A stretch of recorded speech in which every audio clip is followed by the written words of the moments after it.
Hello and welcome everyone to episode 16 now of the This Could Be Something Interesting podcast. And we are back after a week off up in literally sunny Scotland. Like normally when people say that it's from a sarcastic place, but it genuinely was. It was a bit like, I felt it like it was just a big conspiracy. Yeah. And like it's just something that Scottish people have been saying to keep the English out, that it's just raining all the time. Because I watched that guy in his hammock with his cowboy hat, and I thought he's he's used to this life. Yeah, exactly. If you live in the Scottish Highlands and you own a hammock, like that's got to say something. It was a bit. It's suspicious from the start. If it's really raining and crap weather all the time, you're not going to own a flipping hammock, are you? You're not going to own a hammock. So we're on to you, Scotland. Exactly. There's definitely something going on there. But yeah, it was pretty awesome, and the weather was amazing, and just like driving through the Highlands, like and like just experiencing like the sunsets and things like that. We are very, very lucky, or as Mum would say, very blessed to have. Indeed, that kind of amazing. Yeah, weather. I mean, it does leave you with the feeling of like the fact that you're like, I'm on the same island. This is the same island. Do you know what I mean by that? Because it's like it's not what you see. It's not what we see. And yeah, for sure. Yeah, and, I mean, yeah, it's wild. Yeah, you don't relate that. Definitely. But anyway, now we're back to sunny south. Is that what it's like where you are? Fucking hell. There's nothing but grey and rain in Brighton. Who saw that one coming?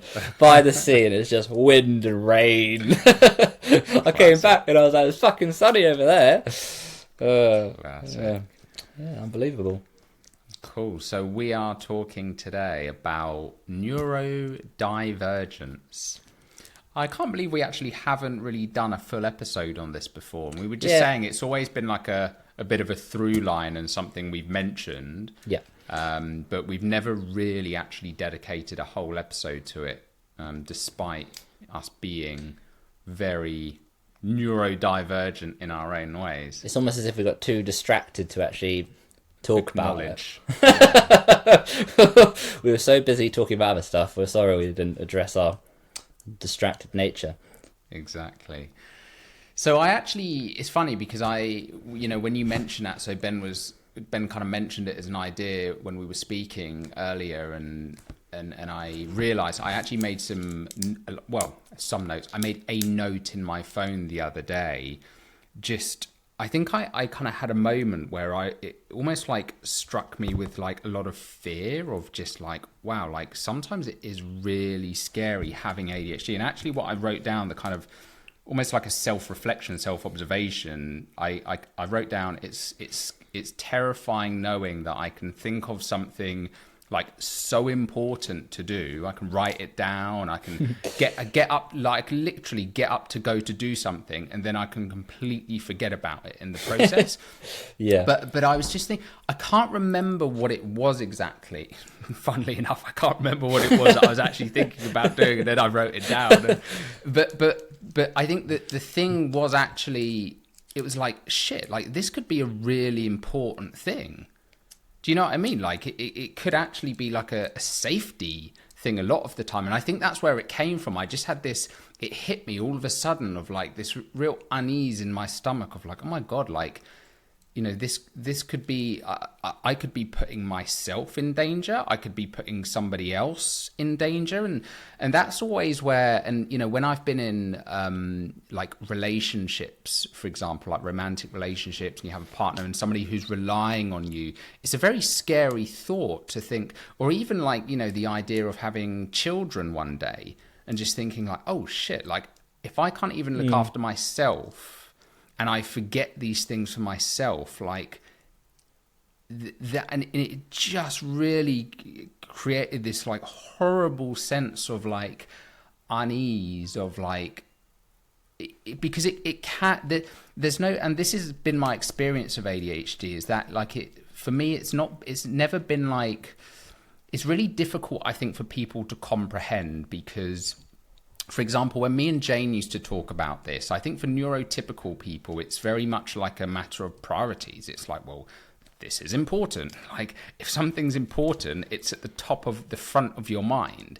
It's kind of just like logical. It's like, well, of course you're going to remember someone's birthday, or of course you're going to remember this really important event or thing that needs to be done because it's important. Like, how can you forget?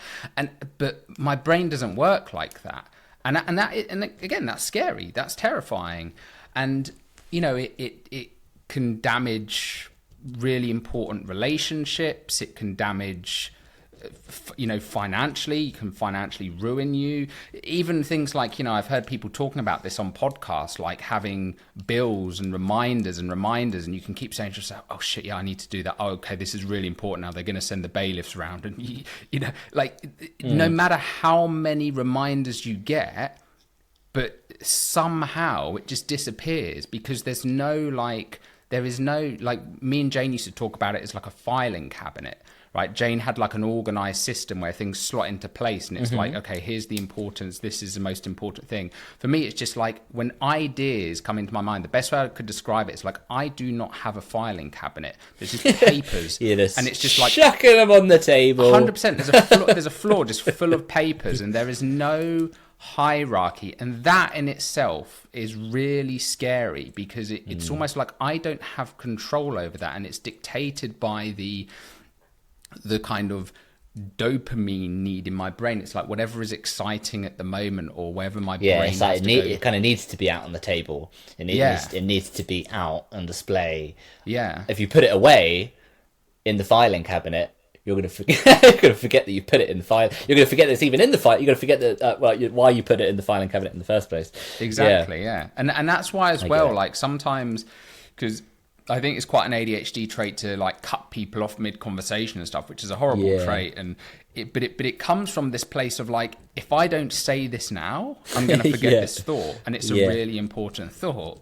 It's a tricky one, isn't it? I always really like people that. Like they just have this real grace about like allowing the space to talk. But it's exactly that. You feel like you're going to forget everything that you're going to say, and I do it a lot, and I sort of don't. And it's sort of like one of those things where it's also you really don't mean to, and sometimes you're actually just excited about the conversation. I think over talking is something that maybe everyone can do. 100%. I guess it's where it comes from, isn't it? Because a lot of the, like for me, a lot of the, you know, they come from a place of fear. It's just like, oh no, I'm gonna, you know, forget to do this, or this is really important, or whatever it might be. But yeah, so that's kind of what got me thinking about it, and I think, you know, that whole experience. I mean, there's so many ways in which it can shape you over time. But yeah, instead of me kind of waffling on, I'd love to hear your kind of thoughts and experience on it as well, with your like dyslexia as well, and how, you know, how that has impacted you in positive and negative ways. I guess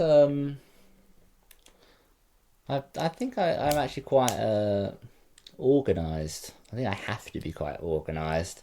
If I don't, I won't remember anything at all. I think there's definitely a kind of like a bizarre thing of like repetition as well. You know, it's sort of like I just sort of know that I need to repeat the things. And as a result of that, I think, you know, I'm able to see the bigger picture a lot. When I finally get a subject, I really get the subject. But it takes me a while. And I definitely, in terms of just a negative, I think like there's even just the relationship with confidence, particularly in school, was like, you know, they gave me loads of subjects that I was bad at, so they gave me extra English, you know, because I wasn't good at English, and then I leave school and I still failed English. And I'm like, but the problem of that is when I left, like my self-esteem was so low, even without, it didn't feel like it was low, you know, but I had this idea that I'm just not very good at stuff. You know, I'm just not very good at reading and writing, and that has stayed with me. and I apply it still to jobs. There are jobs that I probably wouldn't apply for because I've got this idea that I don't think I can do it, you know? So I think the confidence is a big thing with dyslexia, because it's not true that I can't do it. I definitely can do all of those things. And like, but the thing is, and I guess it's just one of those issues of, you know, it's the same when, like, obviously when I was in school, I think a lot of people now, they get given a laptop and then they can do all the work on the laptop. I didn't have that. I had like a reader and a writer. And when I left school, I got a laptop and it started auto-correcting. And that was literally when I learned to spell. It was like nothing to do with school. It was everything when I left, because I had this thing that was correcting me. I learnt by myself doing something. So I think, definitely, confidence is a big thing, being dyslexic. And I think, you know, I've obviously gained confidence in these areas of, I think there's definitely a feeling of, like, particularly of creative acts. It's a very nice feeling that I'm kind of like, I feel like I'm kind of bad at a lot of stuff, but the things that I'm good at, I'm really good at. That feels kind of cool. Yeah. Like creative stuff. I enjoy that feeling. I've always kind of, and this is just my observation, so, like, you know, jump in at any point on this, but I always remember thinking that with you, like, because I remember you, and I think that there is a need for, you know, we all have this, like, inherent need to, like, express ourselves in some way, shape or form, right? Yeah. And you like, both of us, I think we are people that do have a lot to say. We do have a lot of, like, beliefs on things, and we like to express ourselves. And I remember you at one point, I can't remember how long ago this was, but you used to post a lot of things on Facebook, and actually some, like, really kind of, you know, profound and thought-provoking, like, ideas and concepts. And I remember, like, you used to make a lot of, like, grammatical, like, typos, like really obvious kind of typos to someone who's not dyslexic. Yeah. And there would be people who commented on it. It always used to, like, really annoy me. And it was, you know, they probably didn't realize you were dyslexic. Maybe they were just, you know, it wasn't necessarily malicious, but yeah, they used to be like, it was just like the grammar police, right, coming in and being like, lol. You know, and it's like, just being a fucking dick for. But then I remember, like, I always used to see that, and I always used to think, fucking dicks. And then over time, you just stopped posting, and I don't think we ever really talked about it. But I kind of thought, like, it probably, I just kind of thought, like, it probably has knocked your confidence. And then you stepped away from socials, you know, and even now, like, you don't post that much. And I know we've kind of talked about before, as, like, as an artist, you need to be posting your stuff out there. And again, I don't know, this is just my assumptions here, but I've always thought, like, I wonder if maybe the reason you don't post is because, again, there's that kind of discomfort of, you know, naturally when you're posting, you have to write a caption for that post. And then it's like, if I write a caption, I think there's stuff, I don't know how much there is necessarily related into, I think I found better techniques now for writing something, and if I was to do something, but yeah, you know, it maybe some things feel like a longer process. You know, I think one thing I definitely do feel, and it has affected, is probably, like, with, like, texting. For me, because you don't text either, right? So, but for me, it's literally like, when I reply, right, and I've sent, like, what, you know, looks like a nice I spent time on that, right, and then someone replies and they give me, like, I'm like, what's the point? I'll reply next month, because that's definitely a big, like, you know, because that is it's like, I said this to Sky, I don't feel like social anxiety necessarily with people. Like, I feel quite comfortable, and I can express myself in my body language and other ways. You know, I'm very good in person. Yeah. But like something like a group chat, that is, like, the worst thing for me. It's like an absolute nightmare. But exactly that is because, like, the way that I've got to get to you is by, like, it just lacks everything. It lacks every part of my strong point when it comes to communicating. And then I've got to respond to a group, right? And I don't know how they're all going to be dealing with you know, or I don't know what they're, you know, in the same way that you might have anxiety in a group, you don't know what they're thinking. I don't feel that like that when I'm with people. When I'm with people, a big group of people, and I'm wondering what they're all thinking, I don't think that. But when I feel it, like on a group chat, and I'm sure everyone does a bit, but I particularly do. I really do hate a group chat, and I can kind of deal with individuals, but it is a different kind of tiring, and that's a different world because most people are in that world. They text, and they text fast. I can see as well, though, how that would then tie into, like you say, even applying for certain jobs, because, you know, if I look at, you know, what I do and what I think most jobs these days, you know, people are working remotely, they're communicating by email and Slack and Microsoft Teams and things like that. So it's very heavy on text-based communication, whether that be WhatsApp, Slack, Teams, email, whatever that medium is. It's very, very text communication heavy, and I can imagine how for you that would be like anxiety inducing, you know, when you're getting all these messages from people, and then it's like, I have no other choice but to write a message back, and that's intense, you know, like that's and I definitely don't feel like I have no problem with asking what the spelling is, and I have no real problem if I need to reply, I'll just reply. I don't really think I necessarily care in that way. I guess it's a lingering put off, though, isn't it? It's a put off for me to want to do that because it's kind of a different experience for me. And I suppose but I don't know how much of a relation it is. Like if I wanted to write something maybe on social media now, I probably would, you know, I'd probably check it a bit, but I also, you know, it's one of those things where, you know, it's like it doesn't. I don't think it.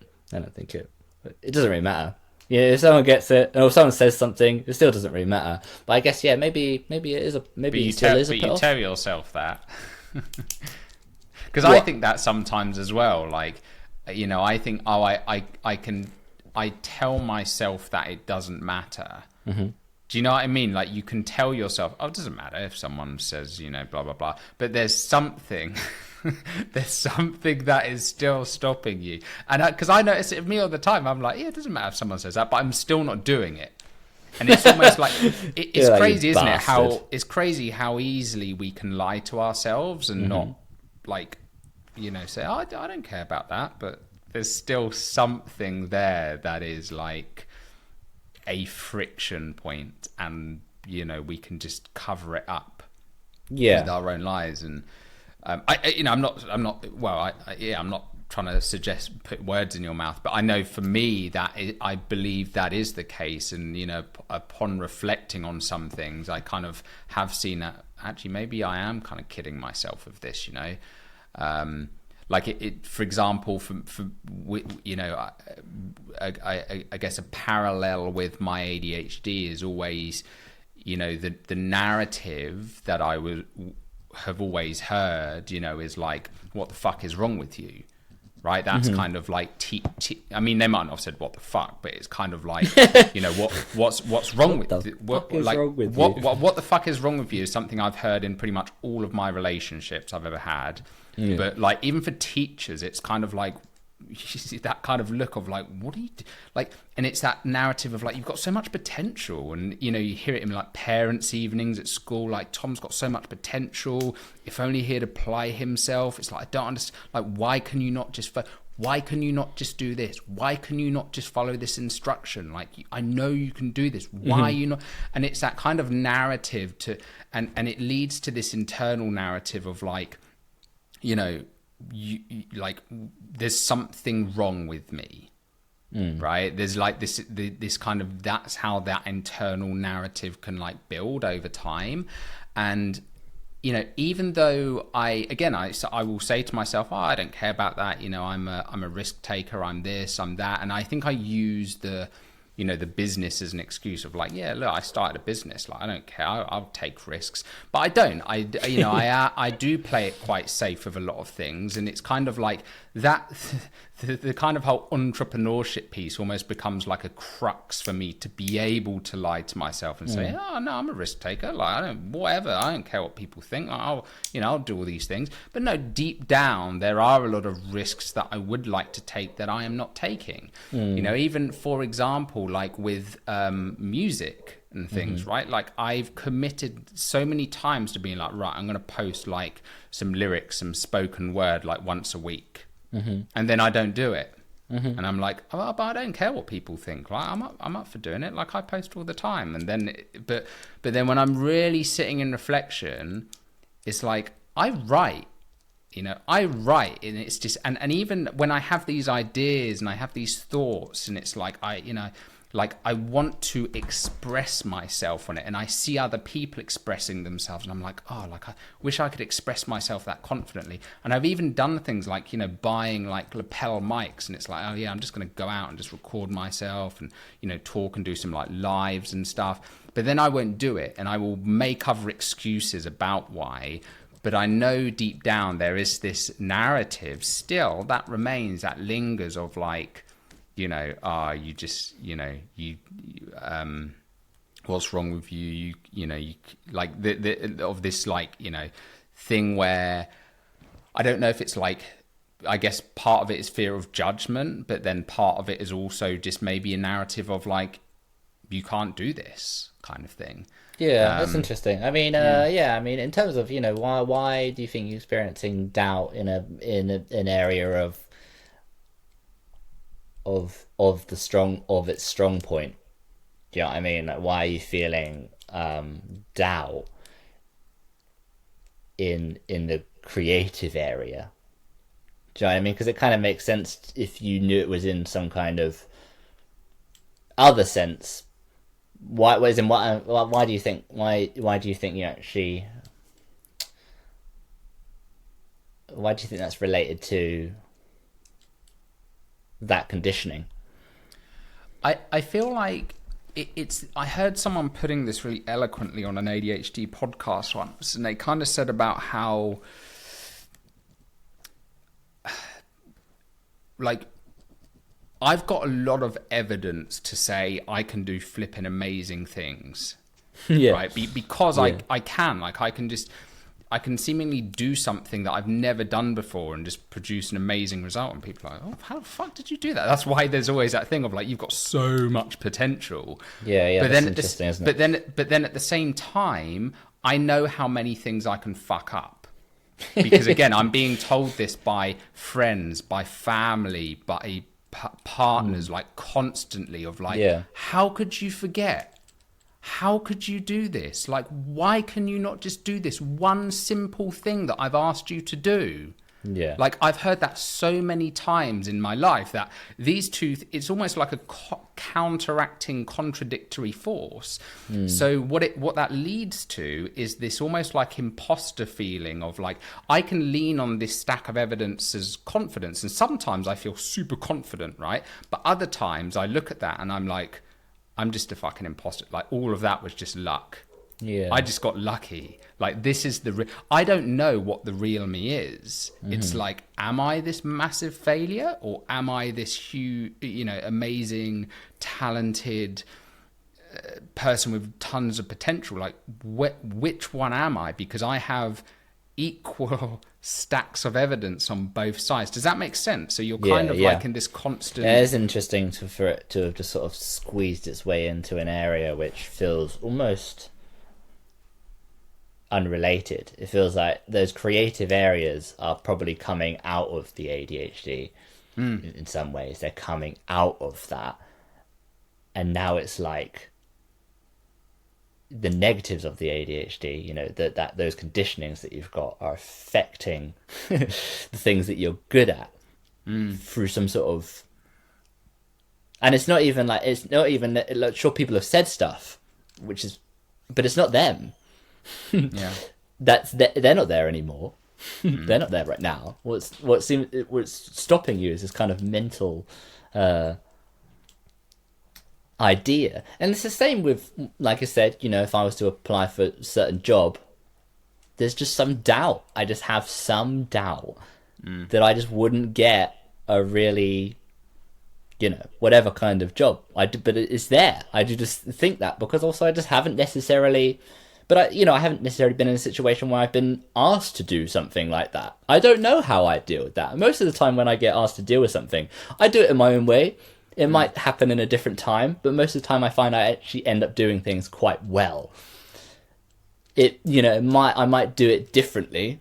This is the whole thing. And I've definitely, particularly in jobs, I've definitely had that in jobs. And I'm sure you have in, maybe you're dealing with people that also, they just, they don't really know how you learn. You'd think like your dyslexia is a very common thing. You'd think they'd know how to, help someone like that. But I've had many people in jobs be very frustrated that the thing that they told me yesterday, I can't remember. So many people. You think surely that is just a basic skill that you'd know. Okay, this person needs to learn in a different way. I'm going to be patient with this. But we just expect a certain standard out of people. And as a result of that, I've dealt with lots of frustration. And that's probably what it is as well. For me to apply for something else in a new job or whatever, there'd be some fear of bumping into that kind of judgment again about the fact that you learn in a different pace. What do you think your relationship of what do you think the negative relationships that you've had about it when you were younger are different to what they are now? Like when you're saying like, okay, I'm aware that I can forget things, but was that necessarily what you thought when you were younger? Oh no, it's a bad thing that I forget things. What was your negative relationship on it in comparison to now? If that makes sense. I don't know if the negative relationship has changed so much. I think what has been really helpful for me actually is having because even though like my journey with it, I feel like I've kind of told this story before, but obviously I was diagnosed, I can't remember, like I think I was still in primary school when I was diagnosed with it officially, and then they put me on like Ritalin at the time, and then mum took me off Ritalin, and then in secondary school I had honestly just, I think, forgotten, or either I'd forgotten or I'd kind of just repressed it and just didn't want to admit it, and then I genuinely did. I think in my late teens and early 20s I had genuinely like forgotten I had been diagnosed with ADHD, and it was only then in my like late 20s when I was with Jane, and Jane said that phrase to me again of like, what the fuck is wrong with you? And then I was like, and I don't know why, because I'd heard that so many times through like other relationships in the past, but it just like clicked of like, oh, hang on, you've got like ADHD.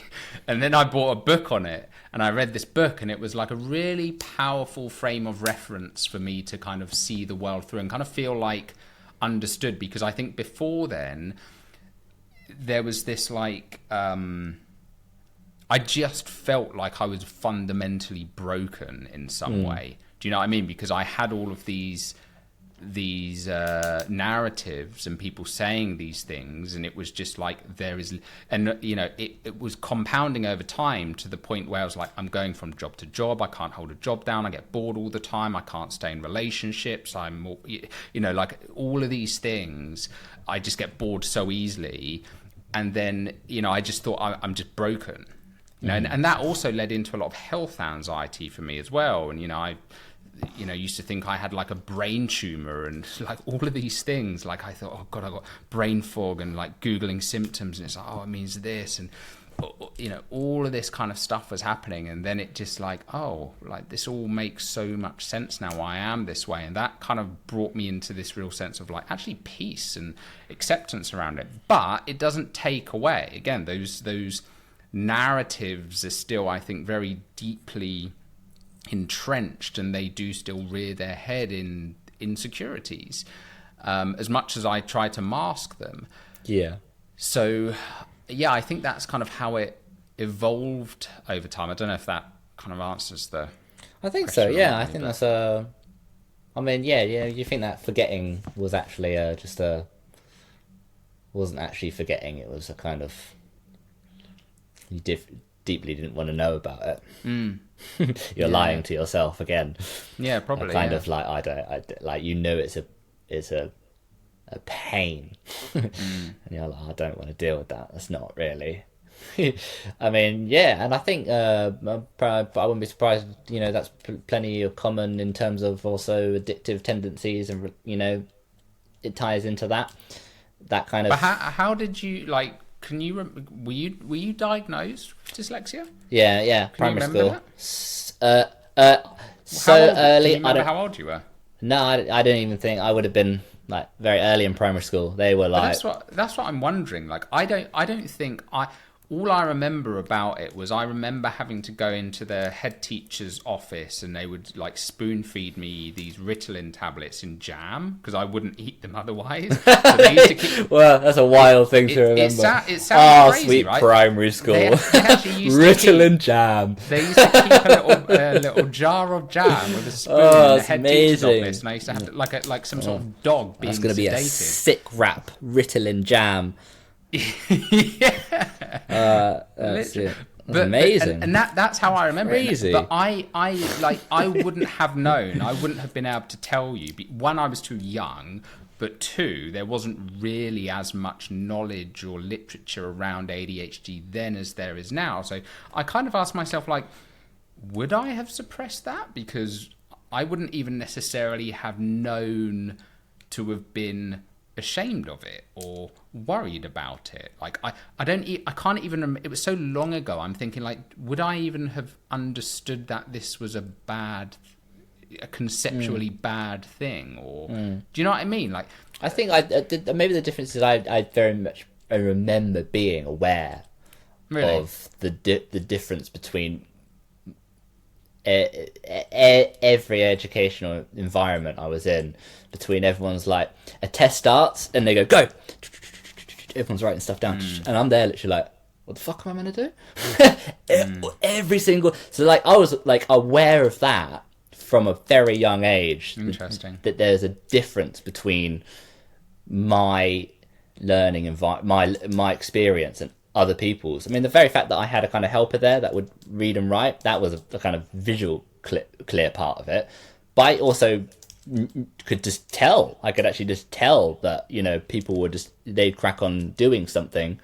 So that's pretty wild. Yeah, I definitely remember being aware of it from a young age. And even just, any kind of I don't think I ever, necessarily felt too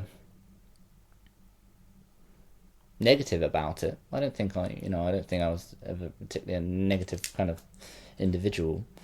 And also, maybe what I got was a kind of different experience. Like the fact that I always had this person here was maybe I learned certain social things that other people wouldn't have. I learned, by the very fact that I had someone there and I got to communicate with someone one-on-one, I probably got very skillful at that because I had that from a young age. So it might be kind of funny. They probably didn't help me at all with reading or writing or helping me out with how I learn as a dyslexic. But they did teach me maybe certain social abilities. Interesting. Because of the fact that I always had someone there. So my experience was different. It was personal. And as a result of that, I'm quite good at those kind of relationships. But in terms of I think there are certainly other countries. Do you remember feeling like, because I mean, even the idea of having a helper is kind of like, it almost seems like a little bit like embarrassing and like patronizing, like, here's Ben and his helper kind of thing, right? It's like there's the special boy. It's like do you know what I mean? It's almost like, I ever felt too. Did you not? Not really. I think I guess because it was so early. I had it so early that's what on. I'm wondering. Yeah, cause I didn't ever feel like I was like, well, it was maybe if it was like later on and they suddenly suggested it, I'd be like, oh, what's this person doing here? For me, it was actually just quite nice. I Yeah. think I probably That's what I'm thinking with my ADHD, because it was in like, if it was in secondary school, I probably would have had a better understanding and like, oh, okay, but I think I was so young at the time. I just don't know if I can remember, you know. Yeah, I don't know. It's weird, and it's interesting actually what you said about, because it's almost like almost like opposite of the experience I had, because I never felt that like, oh, everyone's doing better than me. I just remember feeling angry at school all the time, and I was like, what is this stupid bullshit? Like, why am I here? Why am I doing yes, this? it's not a place for intelligent people. It was almost like a frustration of just like, well, I don't want to do this crap. Yeah, so it's kind of interesting, really. Interesting how that like plays out in different ways, but Yeah. I mean, even only like, only recently I there's times where I sort of feel like, oh, that's cool. I got this now, because I am pretty, I can, like, for the moment, I mean, things would probably, my main thing is, now, when it comes to spelling, is like, I just truly don't believe in full stops. For the most part, I can spell everything, but it's basically going to be one continuous fucking sentence. It won't end. And, why do you think that is? I don't know. You know what? I think it's funny because I think I could probably put some effort in now, but maybe this is a thing about like you're saying, like, oh, I believe that I can't, so I won't apply for those jobs. And then maybe it's like, now I could probably actually learn those principles about when I meant to put a full stop in and stuff like that. But it's like, I just have this belief that I can't do it, so I don't even bother to look at what I meant to do now. Do you know what I mean by that? Because also it would take the repetition. I'd need to do it a few times, and I just sort of have this idea that I can't do it. So in terms of like grammatical rules and not knowing. Yeah. Like, I could probably learn those things now. I could probably learn those things and remember them now. But I just haven't done that, just as a result of the doubt that's been left over from school, left over from jobs. But most of this, like, I do know how to spell. So it's almost like you're intentionally rebelling, so that because if you try and fail, it kind of looks like. Whereas if it's just like, I don't believe in full stops, you're kind of letting yourself off the hook a little bit. Yeah, I mean, it's definitely not. It's not to say that it's not still there. I'm not saying that there aren't still things. I mean, I experienced it. I remember really feeling like, oh, it's cool. Like, I don't really feel like, these are problems that I experience in my life. I can do most things and I do them in my own way. But then I did that course. I did the course on, it was like a video editing course. I don't know when I did it. Maybe it was in lockdown. I think they were offering educational things. And that was the first time I'd been on like a educational environment in a long time. And the other educational environments I'd been in, would probably been a performing arts and stuff like that. It was more in line, but this was very like tech, and it wasn't my strong point. And suddenly I was in an educational setting and I didn't have a helper. I didn't have someone I could ask a question to. And it didn't work out. I couldn't do the course basically because I basically did it and they went through it and I just couldn't keep up. Right? And that wasn't that long ago. And that was really frustrating because that was a painful thing because it was like I wanted to do it. I wanted to learn about that course.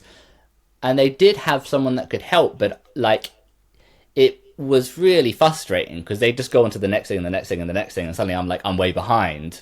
What is it? I've always wondered that, like, because you've mentioned this a few times now, and I think my association of dyslexia is always like I understand the impact on like spelling and reading and writing and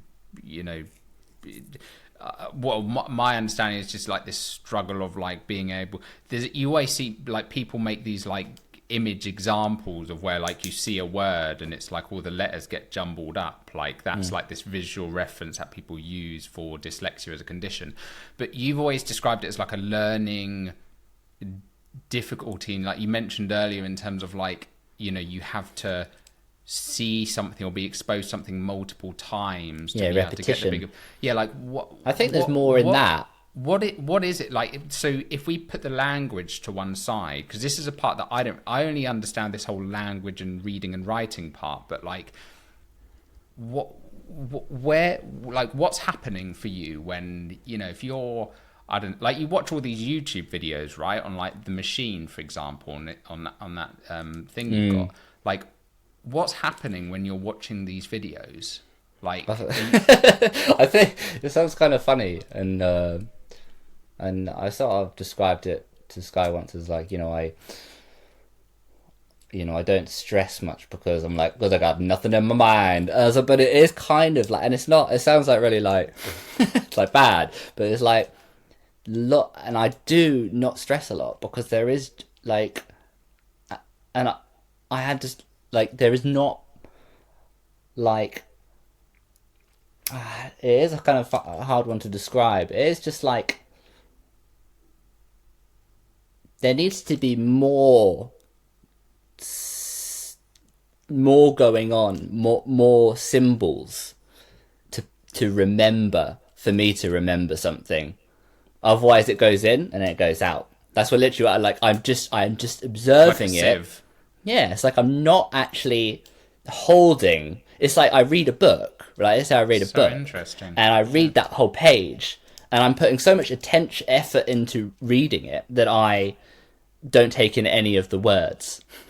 And the same with like looking at a video. And this is why I was so interested in creating, like I created that visual, and I'm very interested in creating visuals that react to audio, is because I wanted to try and create, like, I thought it would be an interesting idea, and I'd like to see how dyslexic people deal with this as an educational idea, where you create essentially like live visuals that happen at the same time as someone speaking, so you can see like the shape of their voice when they speak, you know what I mean? So like visually, and the idea of that is because it's like then you're able to see what someone's saying as well, and that's the kind of the brain, you know, because when I'm just watching something and it's giving me just like, it's like how to use this piece of equipment, and it's all tech and it's all writing and they're pressing buttons, I've not got enough, there's not enough stimulating information. Like if I had something like, and I'm interested in this idea of just like, yeah, visual or audio reactive visuals, is because I'm fascinated on it from a kind of educational point of view, where if like maybe someone was learning a subject, they were able to see what someone was saying, you know, visually in patterns. And I don't know, maybe, but I get a lot out of that when I look at something like that. For some reason, it really connects with my brain in a great way. And so yeah, it is just like, it is very much something like that. I just like, and maybe it's a thing of distraction as well. Very easily like can put an area of hyper focus, you know, or like, you know, I'll suddenly look at something else or hear something else. There's definitely an area of distraction, but I think there's a large amount which is just kind of like, but it's a blessing and a curse, right? Because I don't worry. Like I rarely worry, because I'm not like, it's like there's the worry and I'm like, oh, okay, well, this is gone now. Because it is this continuous thing where I'm kind of actually just observing it rather than analysing it, which is why it takes this large amount of repetition. And it's probably why that when I do understand something, I understand it really well, because I've observed it to the point where I think I can see another part of, you know, and so often I pick up on things that other people just don't seem to grab, an area of a subject, you know, because I'm sort of probably seeing like a bigger picture by the time that I understand it. And yeah, I mean, I think it's the same frustration I get with, you know, playing a new board game. It's a funny thing when I play a new board game or whatever, and then I've got to learn the rules, and then by the time I actually get it, the game's over. It's really, it's super fascinating. Like, I don't, obviously, I mean, we're just, I'm just kind of speculating as to why, but I almost feel like it, you know, I wonder if maybe, because when you said about like the reading thing, like when you're reading something, because I can understand like, and you said about like you're having to, almost like you're having to think so hard about reading that you're not actually taking in the information. And I can imagine that if you struggle to process words anyway and you're having to read a page, naturally like your attention is just going on to like piecing all these words together as opposed to actually consuming that information and processing that information. You're just trying to process the words, like, and then by the time you've read all the words, you're then like, hang on, what did I just read? So I kind of wonder if maybe that experience, that early initial experience, has kind of then just crept into just any form of communication, verbal, written, whatever, because there is now this association of like, you know, I need to focus extra hard on what you're saying, but now I'm not actually thinking about what you're saying. And it's like, I mean, yeah, I don't know, like, but that's really interesting. I'd never really kind of it's a funny that one. I side guess, of it before, you know. I guess when people I've always talk thought like written and text based, but like I visually, don't think I don't necessarily. I know, like, it's a funny one because I think it's right when a lot of people talk about dyslexia. Maybe they talk about the words jumping about, and I don't necessarily think about anything like that. And I don't even really think that's that. When I have a subject that I'm really interested in, I can read a lot about it. I can read a lot, and I can do that. But it's very hard for me if suddenly the brain's not there. I'm not interested in the subject. Yeah. It's suddenly like my brain is like, this is way too much energy to spend. and that I can relate to from an ADHD perspective. Even just focusing, something has to really capture my attention, otherwise I'll just tune out. But that's where it's kind of really interesting, because I think that's where dyslexia and ADHD are probably very different. Because my experience, like if someone, I can read one sentence, and here's like how I kind of relate to that, is like I can hear someone talk for 10 seconds about something, or I can read one sentence in a book, and it's almost like time pauses, and I have then taken that sentence and I've almost expanded that sentence into a whole nother universe. So I've like taken one sentence and almost like expanded upon that. Like my brain has like processed a million different thoughts on what's just been said. So even, and this is, you know, I'm not, and it almost sounds like I'm being a little bit arrogant, but it kind of is how it feels sometimes. And a lot of the time, like, you know, I know what the end of that paragraph is going to say before they've even said it, because my brain, I've just like press pause on life. I've kind of foreseen all of these different situations of where that could lead to, and then I come back to the page or come back to press play again, and it's like, oh, I've already heard, like, I knew about that, and I also know about X, Y, and Z as well. So it's like, it's weird. It's like, it's almost like every little snippet of information I get, I'm already expanding on that and creating all these different scenarios and possibilities, like in the blink of an eye. It's a crazy kind of experience, but so it's almost like the kind of opposite of what you're saying. Yeah, it feels like almost like it slows it down. And it breaks down the word into another, like into its kind of purest form. That's what I feel like I do. And even not just a word, it can be like a video I'm watching, it can be something I'm doing, and I think that's why I can learn things so ridiculously quickly, because it's like my brain's working so fast. It's like I've already solved this puzzle before I've even started it, and done 10 other puzzles at the same time simultaneously. It's a really bizarre experience, but I think, but also that's, like you say, a blessing and a curse, because of that I do get bored very quickly. I'm like, oh, I'm like, what are you talking about? Like, I already know all of this stuff now. Like, you're telling me all this stuff. This is elementary now. Like, I know this subject inside out. Like, I'm bored of it. Like, let's move on. So it's almost like I can get very like impatient.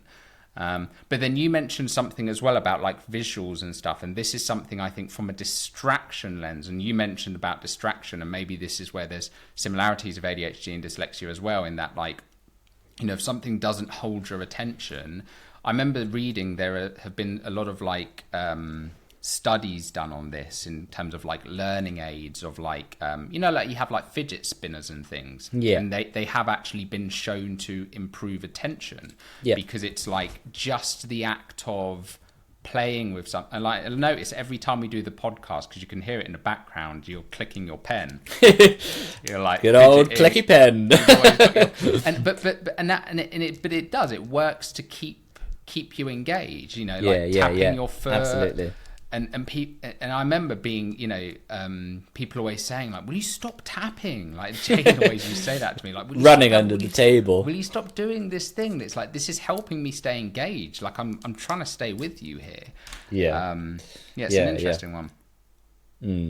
Yeah, it is a really it's a really funny. I don't know if you feel like this as well. I mean, if you feel like you're really ADHD, and I feel like I'm really dyslexic. It's like when I don't know. it's like, if I meet someone and they're like, oh yeah, no, I'm dyslexic, and they're like, oh, what do you do? And they're like, oh, I work in an office, and I'm like, yeah, right, you're not dyslexic. That's what it kind of, I've just got this idea that I feel extremely dyslexic. That's what it feels like. It feels like it's definitely, and like I said, like something I've been aware of from a young age. I don't know if you feel extremely ADHD.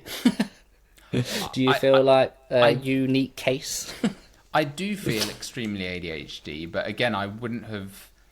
It's only since reading that book, 10 years ago, whenever it was now, that I've been able to kind of put that label on it and recognize, like, this is kind of. So yeah, that's so fascinating. For so much time to pass. Because that really is interesting, because I don't feel like it's something I couldn't notice even if I didn't have a person there. I think there are just certain things in my life which were just made a little bit more difficult. Well, here's the other thing that was really interesting about it, and I don't know necessarily how this changed, but you mentioned about like you said about how you don't really worry that much, and I also have that. Like, I don't really worry at all anymore, but I used to. Like, I used to have, I've mentioned several times, I used to have severe anxiety, and like especially like health anxiety and just obsession over, like, I've got chest pain, I'm having a heart attack. Like, there were so many times I went into, I don't know if you remember, like went into A&E, like thinking I was having a heart attack, all these different things, having all these scans done all the time, and having panic attacks at work. And at one point I was having like daily panic attacks, and I had to like pull over while driving and things like that, because I like couldn't catch my breath and all of these things, and it was like really bad. And since reading a lot of these books on ADHD and following a lot of ADHD channels, it's a very common symptom. Like anxiety and panic is a very common symptom of ADHD, and I just don't have it anymore. And I do have that kind of thing of, like you were saying, it's almost just like a worry comes up, and then it's like, I've forgotten about that worry, and it's like, and so it's weird that that's changed, because it's almost like, I don't know how I changed this, but it's like I've swapped out where my attention does before. Because, and this is the thing with ADHD, is that like you can be doing something and it's like whatever you hyper focus on can really expand, and that's why it's very easy to suffer from panic attacks, because you think one thought about an event, or whether it be like something that happened socially, and it's like, oh god, that was so embarrassing, and oh, they probably thought this and that, and it spirals into this big panic. Or again, a health thing where it's like, oh god, I felt this pain, oh my god, that must mean I'm having oh god, let me Google this. Yeah, it's like the fast-paced brain. This super fast-paced brain just escalating and escalating goes into panic.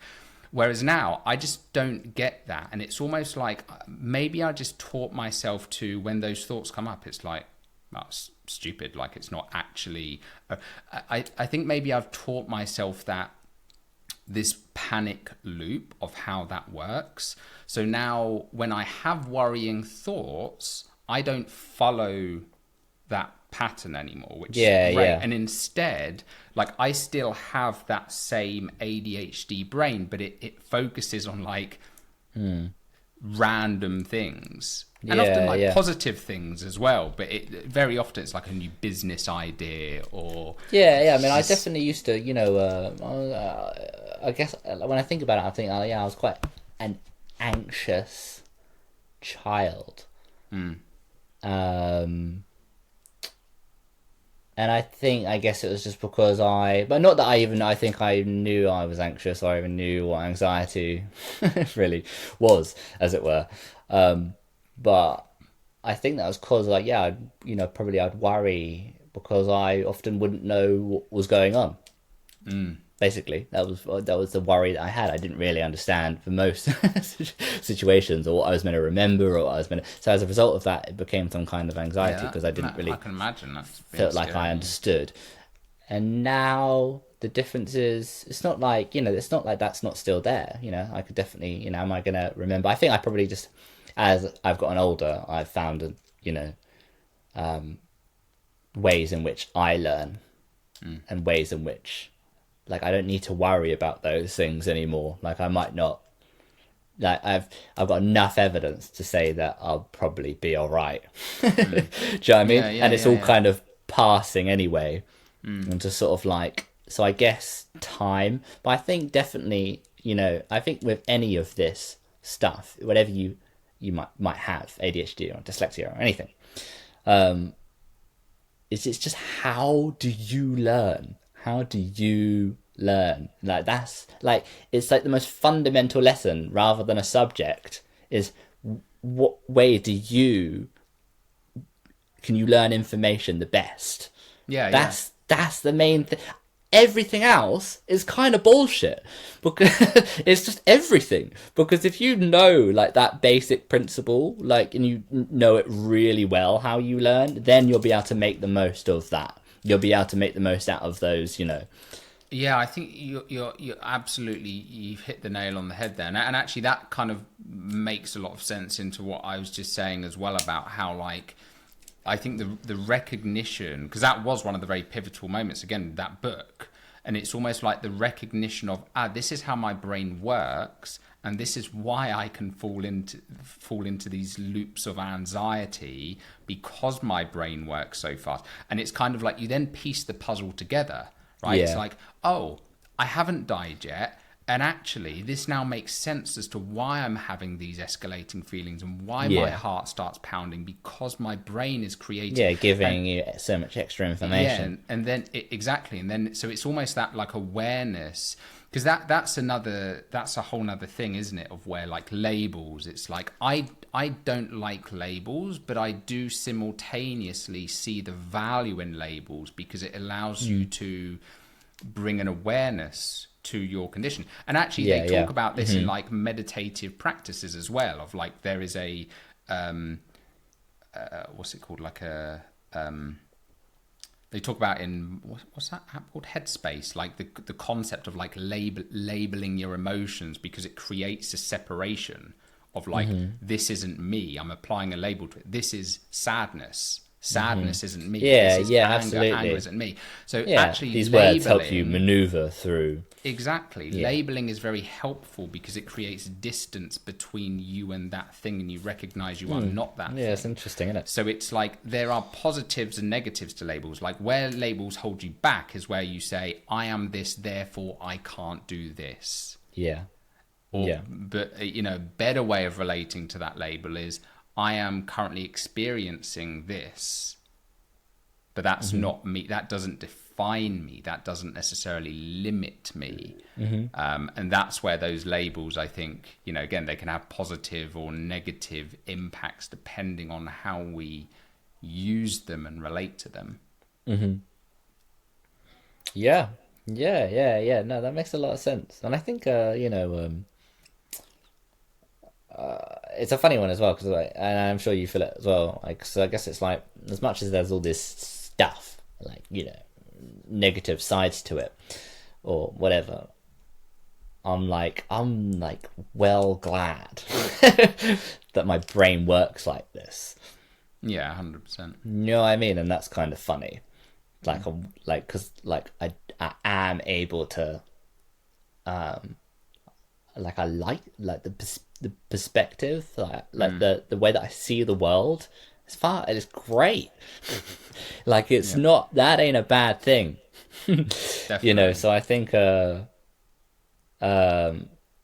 yeah, I guess it's a funny one to feel like that. But once again, we were saying how we create these put-offs through doing restrictions, even though we sort of believe these things within ourselves to be positive, but yet we create restrictions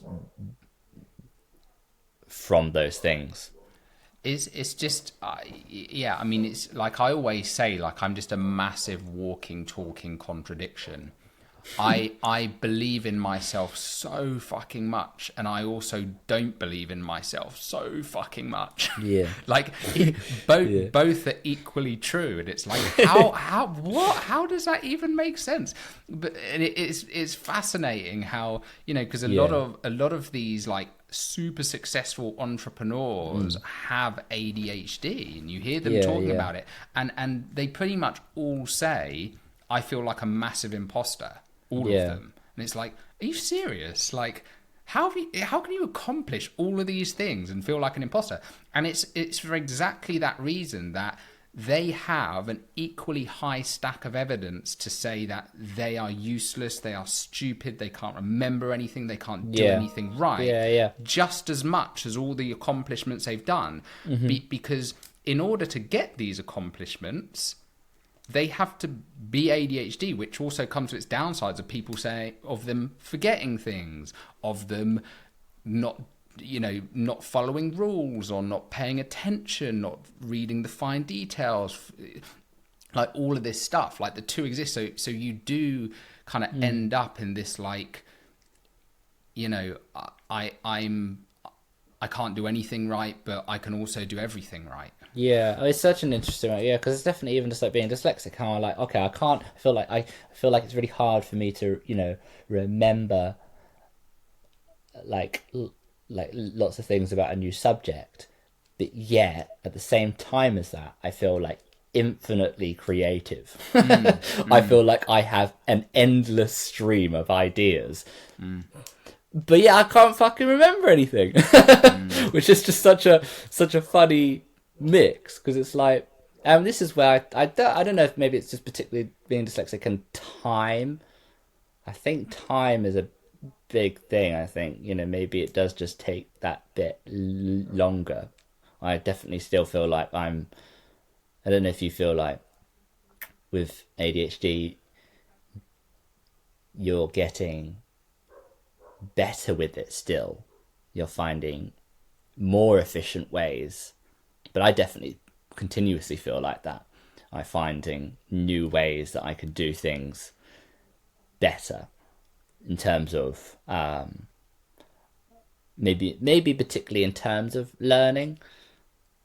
I'll find new techniques, and maybe it's in relation to the sort of creative thinking. I'm applying it in the ways that I'm good at it. Yeah, which is what I was talking about, like with the creating the live visuals and stuff like that. I think there's something in there, and I don't know whether it would actually work or not, but I think there is something about submersive, something else. There may be, once again, it's the same thing, evolution of language. You know, maybe we'll create language that's more efficient, that applies to all different types of brain. Yeah, it's Maybe interesting. the language that we've got set up is beneficial to a certain type of brain, and there is actually, maybe there's no really much, you could, in the same way that I could do all of these things, I just need to do it in a different process. It's an interesting point about getting better at, like, because I believe I know that I'm constantly learning and growing as an individual in terms of my skill sets, my abilities, and things like that.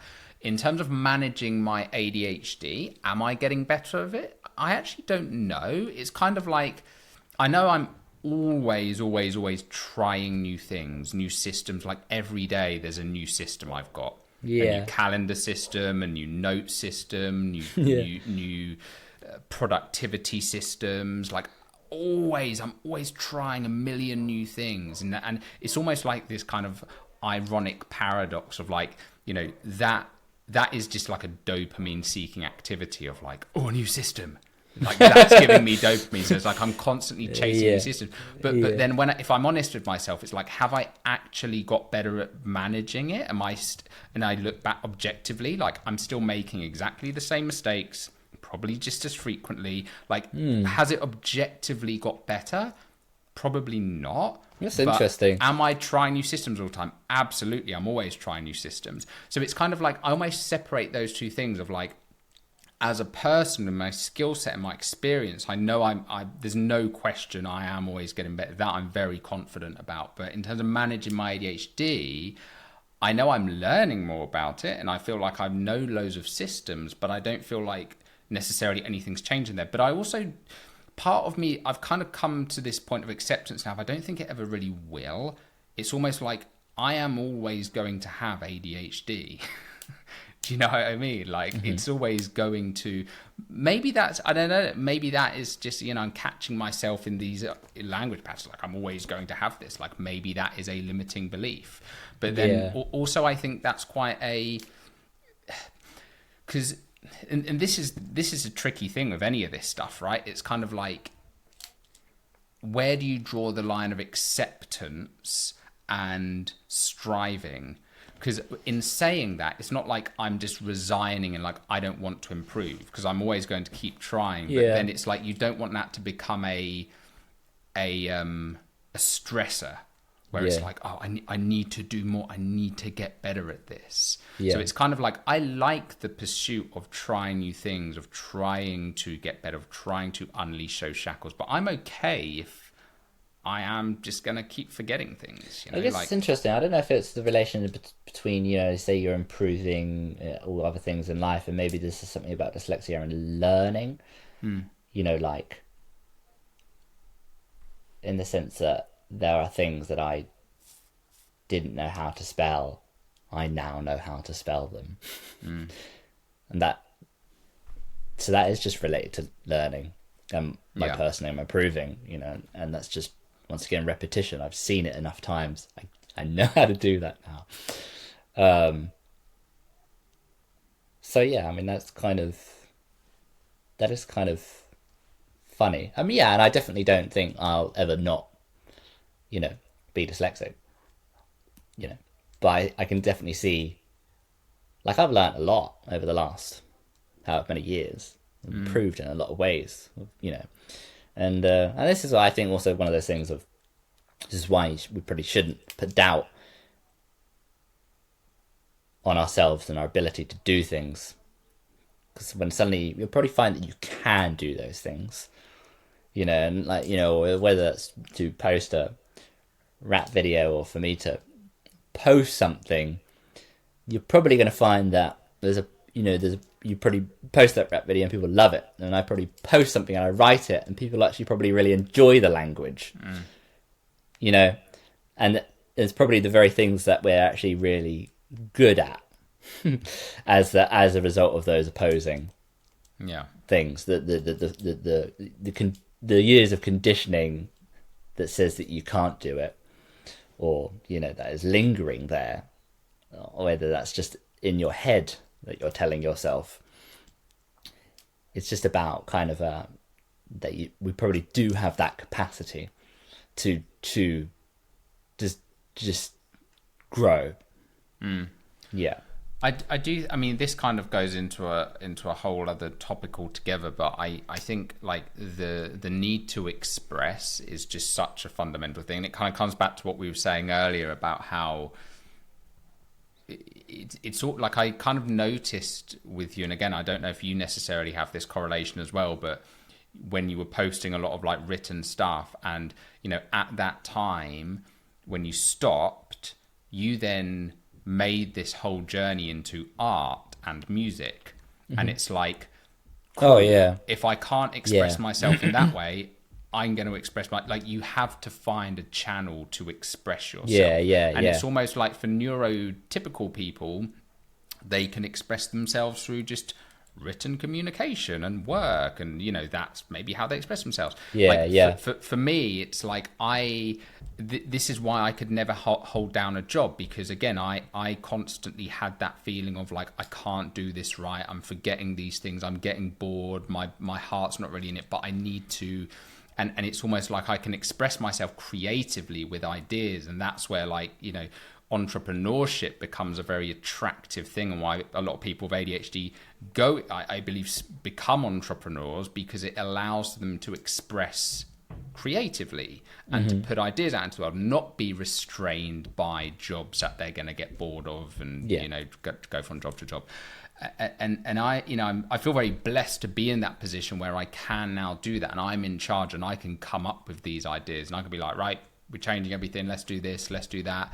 And obviously that becomes more difficult as you start getting employees and you grow a team and things, but there are other challenges that I can solve that keeps me engaged. So I'm in a very fortunate position to be able to do that. But yeah, I think that need to express is just so fundamental. And again, when I think back into why I was so miserable in my other jobs and why there was a lot of anxiety, is because I wasn't able to express. And it's almost like when you can't speak your truth, express yourself, your attention goes, in turn, and that often can manifest as anxiety. I kind of feel like this, I feel bad, like I don't like talking about people when they're not here, but like I kind of feel a bit like that with mum as well. Like we've had these conversations, right, in terms of like how a lot of like worries, if she's worrying about something, is because she doesn't have the opportunity, or like she's not expressing herself. She's not in a role where she can express herself. Because now, like if I didn't have the business, if I had nothing to do, I'd probably be an anxious wreck. I've got this super fast brain. It wouldn't surprise me if mum also maybe had ADHD. And that's probably like the same with like what we're saying. I felt quite anxious as a child, and like if I didn't do these creative outlets, then I'm kind of just left with myself as someone that's not very quick at learning, and just not very able to do quite a lot of that's stuff. A really good point. So you've got nothing to build that self-esteem. You've just got absolutely. You've got all the negative stuff, and there's nothing. Yeah, it's really interesting. So actually. 100% that. I mean, an outlet is just essential. And why I've gone to, and exactly that. Yeah, maybe sometimes I'm just doing music, or sometimes I'm just doing art, but I'm always doing something. I'm always creating something. Yeah, that's it. I've never thought about it like that, but that actually makes a lot of sense. So you're kind of saying that expressionism, even if you're, whether you're putting it out into the world or not, the fact that you have created something is almost like a boost you can give yourself of like, you have achieved something. It's like, great if I were not like the self-esteem box. Absolutely, it's like it's definitely really like because it's also the thing of like, okay, I don't have I'm not making lots of money for a job, or I'm not doing this, I'm not doing that. But then like, let's say I just did a really badass painting, and then I can just like fucking chuck the brush and just walk away. Like it doesn't fucking matter. Like I'm a fucking drop. Paintbrush drop. It's like I'm a badass. Like that, it does feel good. It feels good. It feels good to have things you know, like I said, for all that time of being in a classroom setting and not being very good at stuff, it's really nice to have something and be fucking great at it. You know, that feels really good. It's like when I did that sewing course, and that was definitely a positive educational environment. But like, it's very rare that I'm in an educational environment and I'm like, you know, up there. Do you know what I mean? In comparison to everyone else, like I had ideas. I was natural at doing that. That was nice to be in an environment, you know, an educational environment where I was definitely at the top of the class in terms of that way of thinking, because that just doesn't very often happen.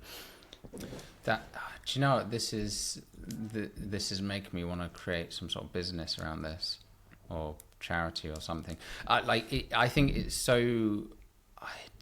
It's really fascinating because it's so true, and I think it's almost like a, you know, without reducing what you're saying, and because I think it's a beautiful thing, but it almost comes down to like, it's just it's self-validation, right? Expressionism is almost this self-validation of like, and I would imagine maybe this is the same for anyone, but to an extent, but like I would imagine particularly for neurodiverse people, where they do naturally feel different or broken in some way from the norm, it's like they need that self-validation more than anything, so that they don't fall into this pit of despair of I'm broken, I'm useless, I can't do anything, blah blah blah, that narrative that they've maybe heard throughout their life. So having whatever that outlet is, painting, dancing, like whatever your creative outlet, your creative expression is, where you can kind of boost your self-esteem and boost your confidence, is so important. And it's like,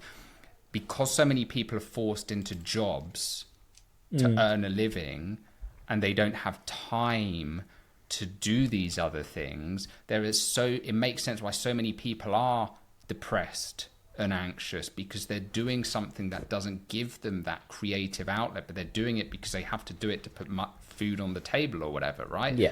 And it's almost like, just makes you think, like, it's so, you know, we're both very lucky to be able to pursue these creative outlets and to have that self-esteem building thing constantly, whereas for other people, they don't have that. And it's like, you know, I often think that just generally I think it's something that everyone should really have, regardless of that. When people just, you know, if you're in a boring job and you don't have this other thing, it's just like, because it doesn't need to make money. It doesn't need to do anything that you think it's going to do. Just take a deep dive into something, just anything. You know, you'll get so much, because we all have something and a certain way of thinking, and we have something that we can kind of offer. And if you're not doing that, like, I mean, you know, I'm not saying that, you know, there is also this joy in just living and just being alive. But if you don't feel that, well, but that's the thing, right? I think it's difficult to experience the joy in being alive if you have this compounding stack of evidence that you're useless and almost like you shouldn't be alive because you're just a flipping massive failure and inconvenience to everyone around you. Yeah. Because that is how I believe a lot of neurodivergence can manifest. Because you're fed that narrative of like, you're frustrating, you're annoying, you can't do anything right. You feel like an inconvenience, a burden on people, on society. Yeah. So I almost feel like you have to have that counterbalance in order to experience life in a more freeing, liberating way of like, oh, I can just be. Do you know what I mean? Like because of, you know, when I look back at when I was an anxious wreck, for want of a better phrase, like that was my experience. I just felt like a burden on people. Whereas now it's very different, and I can now enjoy life because I have this counterbalance. But you have to have that first, I think, right? Because otherwise, wow, that's that's actually kind of inspired me. Like I wanna do something with this.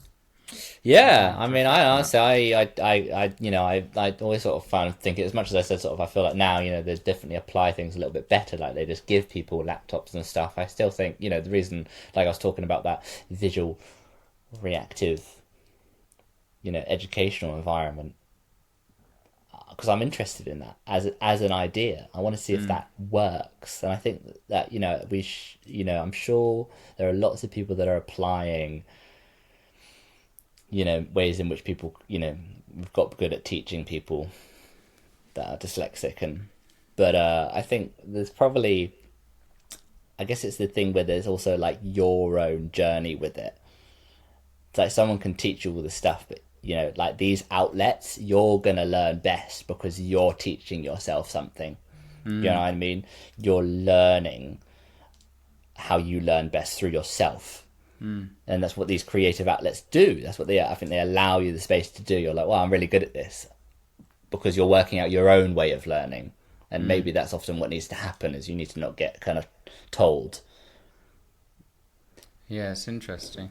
Yeah, because I feel like I've always been very receptive to, like, it literally fills my heart with so much joy when I see people, experience people doing something that I'm very attuned with that. Like even people in our team, when I'm always looking for like what actually excites you, because people can say things, they're like, oh yeah, I love digital marketing, it's really interesting. It's like, do you though? Like, what do you? I want to know what you're doing in your spare time, not from like a kind of micromanaging standpoint, but I'm like what really lights you up? Like, you say you want to do this, but you're just doing it as a job, as like a tick box. Like, I want to know what that thing is that really lights you up, because I know if we can tap into that, you're going to be flipping amazing. And this is it. I'm always like looking for that thing because you can tell people, like, they get a big beaming smile when they're doing something. It's like, and this is what good jobs should be able to offer. That's what jobs should be doing. They shouldn't be like, oh, you're not doing this thing very well, so you're fired.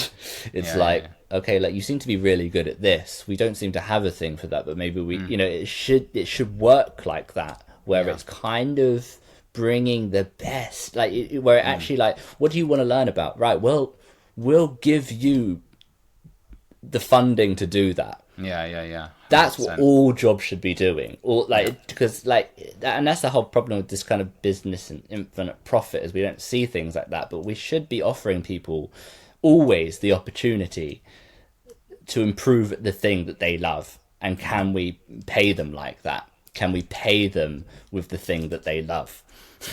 You know what I mean? Because people will absolutely, and they're going to do so much better work. Like, if you can tap into like something someone really loves, people always like, oh, working overtime, should you ask people to work overtime? Like, people will work overtime without you even asking if they're doing something they really love. Like, and they'll enjoy doing it. And that's the amazing thing. Yeah, that's exactly it. Yeah, it's and I've always had, I remember saying to Jane a little while ago, like, I've always had this thing of like, if someone wants to, if they come into our company and they want to start their own business, cool, I want to help them do that.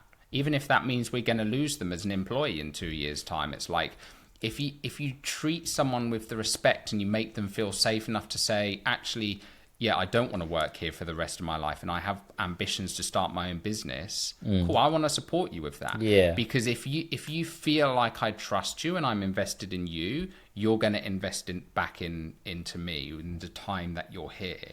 And that's, I think with a lot of companies, it's like you say, it's kind of like, you're not allowed to, so then it ends up in this relationship where you're keeping it's the exchange. You're here to do this thing for us, and if you're not giving us that thing, then get out.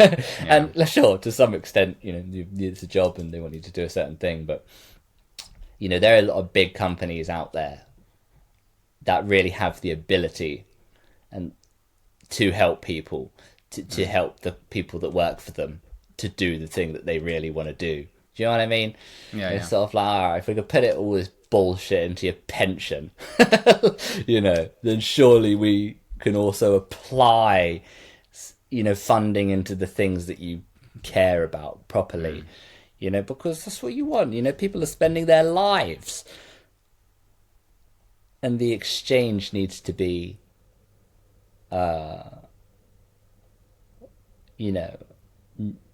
balanced. Definitely. Yeah. Cool. All right. Well, we've been. This has been All right, quite a long episode now. Fucking hell. Yeah. We should probably fucking go live our lives now, I guess. Exactly. I feel like we could just talk about this all day otherwise. But yeah, that was super interesting. That was really interesting to unpack that, and that's given me a lot of thought and inspiration, because I feel like I really want to do something with that. So I might have to Ponder. come back to that idea. Yeah. But yeah. Anyway, thank you all for listening, as always. And let us know in the comments or in DMs if you have any thoughts, ideas, or suggestions on other topics you'd like us to cover. We've got a few things, and hopefully some quite exciting guests lined up over the coming weeks as well. A few interesting topics we'll be diving into, but no spoilers. So keep your eyes peeled for that. And otherwise, we will speak to you guys in the next one. Love it. See you soon. Bye-bye.